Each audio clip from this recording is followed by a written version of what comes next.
We are all guilty of perpetuating stereotypes. It's easy to assume someone with a lot of money lives in a mansion, spends all their time sailing on their yacht, and doesn't care about poor people. Many people think millionaires look down on others, and their pride keeps them from associating with middle or lower class people. Perhaps this is partially true, as many rich people really are like this, enjoying their wealth and not paying any attention to the problems of others. However, there are exceptions to every rule, and today we will tell you a story about one such unique person. His bank balance ends in 10 zeros. He does sail on his yacht on the weekends and lives in a large mansion. He drives one of the most expensive cars in the world. But despite all this, he is friendly with everyone. The whole town knows him as a kind person. Make yourself comfortable as we begin. Unfortunately, we don't know this man's real name, but he goes by Yo. He was born into a wealthy family and never wanted for anything. Yet he grew up determined to make it on his own, not depending on his family's fortune. He earned his own wealth and lives in the kingdom of Bahrain in a huge mansion. Yo is a prosperous businessman, and his work is associated with large investments in the economy. He is familiar with many famous and influential people, but despite this, for 15 years now, the man has been working in his spare time in the mornings as none other than an ordinary janitor. Every morning, the man wakes up in his luxurious palace, drinks his morning coffee, then puts on comfortable clothes, gets into his luxury car, and drives through the ordinary streets of his city, where he picks up a broom and sweeps the garbage, putting it in bags, which he then recycles. For a long time, local residents had no idea what kind of volunteer it was who every morning goes out to sweep the city and does not require any payment for it. Until one day, they accidentally saw which car he came out of, and then figured out that he was actually a millionaire, which of course was a shocking revelation. They decided to report this to journalists so that they could conduct an investigation and find out the real reason for why the rich man did this. Why would someone with so much money work as a street sweeper and for free? It was quite the mystery. Omar, a young journalist, became very interested in the story. He left early in the morning to catch Yo at work and easily found him. The man, very modestly dressed, with a broom in his hands, paying no attention to anyone, was peacefully doing his job. At first, Omar even thought it was a joke, because the man before him was so ordinary, there was no way he could be as wealthy as everyone said he was. He seemed friendly, not at all arrogant, as most rich people are assumed to be. But still, Omar decided to approach and start a conversation with the man. The first question was why, in fact, Yo swept the streets. Because he was a very respectable person and had so much money, why did he need this strange hobby? And Yo replied, "Since childhood, I have been living in this city, and all my life I have been watching how it is overrun with garbage and dirt. I cannot sit by and watch this happen, so I consider it my duty to make at least some contribution to the improvement and development of my hometown. Of course, I can hire many workers who would do this work for me, but we already have municipal services that do this work.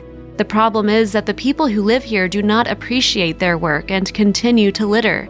By my example, I want to show that it is not hard to devote just a couple of hours a day to bring something good into this world." Yo does not just collect garbage, but also carefully sorts and recycles it. By his personal example, he shows others how important it is to keep the home in which they live clean and tidy. Passers-by, of course, look with admiration at the works of the man, but when asked by Omar why they do not join in the cleaning, they shrug their shoulders and make excuses.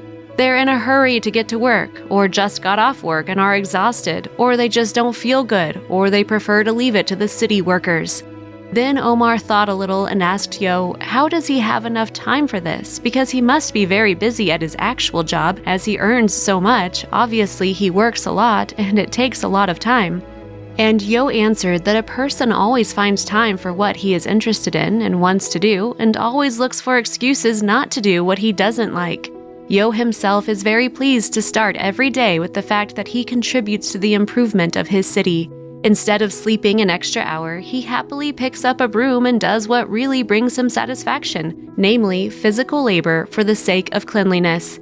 He even told a story that once the police stopped him and wanted to issue a fine for not working in a special uniform, because all street cleaners must wear a special uniform. They mistook him for an employee of the city, and like everyone else, they were surprised that this man was doing this voluntarily for his own pleasure. Omar also asked the man if he was worried about his reputation.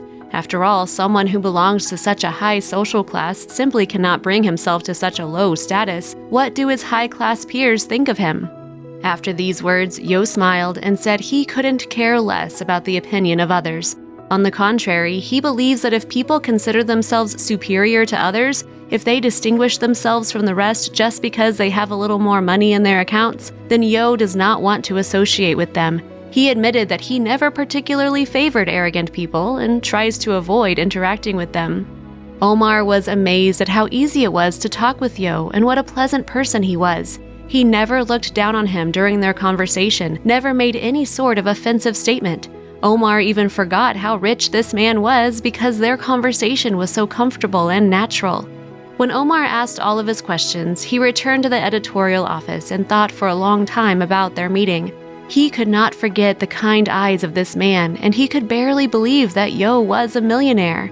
For Omar, Yo was a real model citizen that other people should look up to. He was modest and simple, he communicated so naturally, showed no arrogance at all, and proved that wealth does not have to determine how people should act.